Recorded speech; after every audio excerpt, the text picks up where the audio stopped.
Bonjour bien-aimés dans le Seigneur. Ce matin, nous sommes en train de finir le livre de Romains, chapitre 16.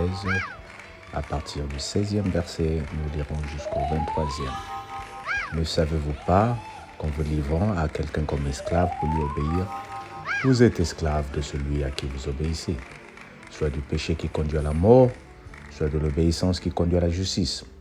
Mais grâce soit rendue à Dieu de ce qu'après avoir été esclave du péché, vous avez obéi de cœur à la règle de doctrine dans laquelle vous avez été instruit. Ayant été affranchis du péché, vous êtes devenus esclaves de la justice. Je parle à la manière des hommes à cause de la faiblesse de votre chair. De même, donc, que vous avez livré vos cœurs comme esclaves à l'impureté et à l'iniquité, pour arriver à l'iniquité, ainsi maintenant livrez vos membres comme esclaves à la justice, pour arriver à la sainteté. Car lorsque vous étiez esclaves du péché, vous étiez libres à l'égard de la justice. Quels fruits portiez-vous alors? Des fruits dont vous rougissez aujourd'hui, car la fin de ces choses, c'est la mort. Mais maintenant, étant affranchis du péché et devenus esclaves de Dieu, vous avez pour fruit la sainteté et pour fin la vie éternelle. Car le salaire du péché, c'est la mort. Mais le don gratuit de Dieu, c'est la vie éternelle en Jésus-Christ notre Seigneur. Amen. Très bonne parole, bien-aimés. Nous avons été affranchis. Nous avons été libérés par Christ. Mais aujourd'hui, nous sommes libres. Et Dieu dit que si nous livrons nos cœurs, si nous livrons nos corps à une personne, nous devenons esclaves pour l'obéir.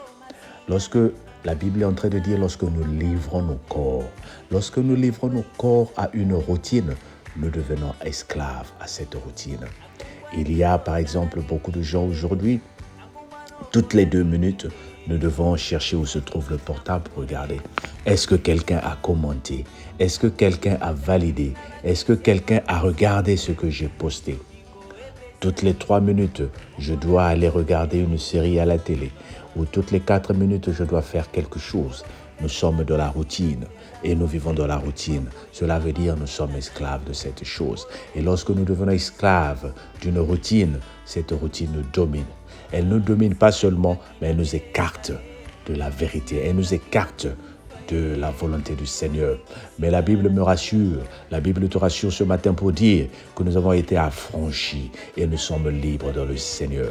Parce que le salaire du péché, comme dit la Bible ici, c'est la mort.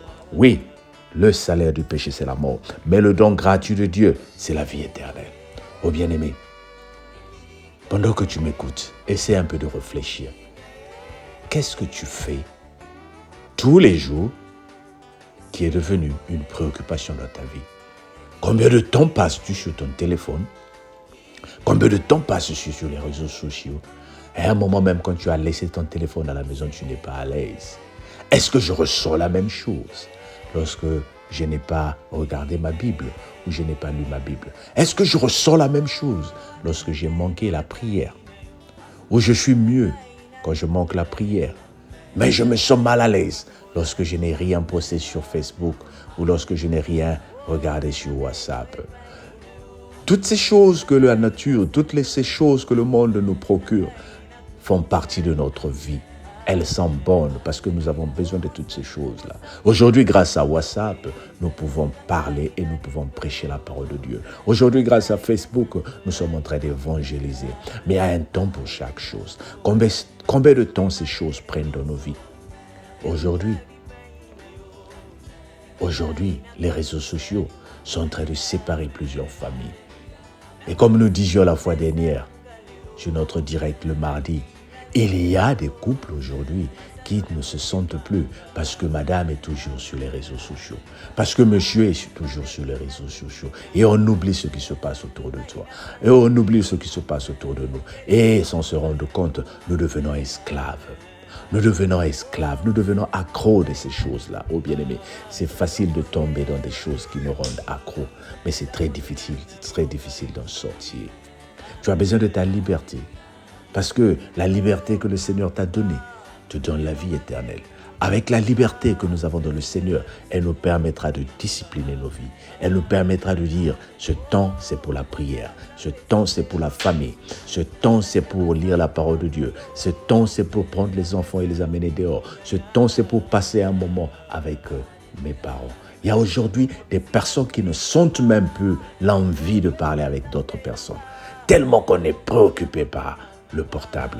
Regarde un peu ce portable que tu tiens en main pour m'écouter. Est-ce qu'il est en train de dominer ta vie? Est-ce qu'il est en train de te prendre tout ton temps? Oh, parle à ce portable et dis, je veux récupérer ma vie. Je veux récupérer ma liberté. Pas seulement le portable, il y a plusieurs choses. Il y a des gens qui nous contrôlent. Il y a des gens qui nous contrôlent, qui nous dictent jour et nuit qu'est-ce que nous devons faire. Et ces gens sont en train de s'imposer dans nos vies. Et parmi ces gens-là, il y a aussi des hommes de Dieu. Des hommes de Dieu qui s'imposent dans ta vie familiale. Des hommes de Dieu qui s'imposent et te dictent qu'est-ce qu'il faut faire. Des hommes de Dieu qui te disent, parce que ton mari ne vient pas à l'église, ton mari est un sorcier ou ta femme est une sorcière. Non, bien-aimé, tu as perdu une certaine liberté. Il faut que tu récupères ta liberté. Cela ne veut pas dire parce que tu es dans une église ou tu es dans une cellule que cette cellule est devenue le maître de ta vie. À un moment, tu as besoin de ta liberté. Oui, mais quelle est liberté? Quelle est liberté? Fuir loin de la grâce de Dieu, ce n'est pas une liberté. Vers les hommes de Dieu aussi, il faut qu'on te dise certaines vérités. Vers les hommes de Dieu aussi, il faut qu'on te corrige. Il faut qu'on t'enseigne la parole de Dieu. Il faut qu'on te... Oh, bien-aimé, Jésus est en train de dire à ses disciples, race de vipères, incrédules, jusqu'à quand serai-je avec vous? Oh, imaginez qu'un homme de Dieu te dise cela. Comment te sentiras-tu? Donc, il y a une balance, bien-aimé. Oui, les hommes de Dieu ne doivent pas contrôler nos vies, mais les hommes de Dieu aussi doivent nous enseigner. Et lorsque nous sommes en train de nous écarter, les bien-aimés dans le Seigneur sont là pour nous soutenir. Oh, bien-aimé, cette parole, c'est pour te fortifier. C'est pour te dire, le don gratuit de Dieu, Jésus-Christ, c'est la vie éternelle. Alors, je veux juste prier. Je veux que tu pries avec moi. Je veux que nous prions pour toutes les personnes qui ont perdu la liberté. Je veux que tu pries pour toutes les personnes qui ont perdu la liberté parce qu'il y a un dossier qui est bloqué à la préfecture ou à l'Home Office. Père éternel, nous te prions pour toutes les personnes qui ont perdu la liberté à cause des dossiers bloqués.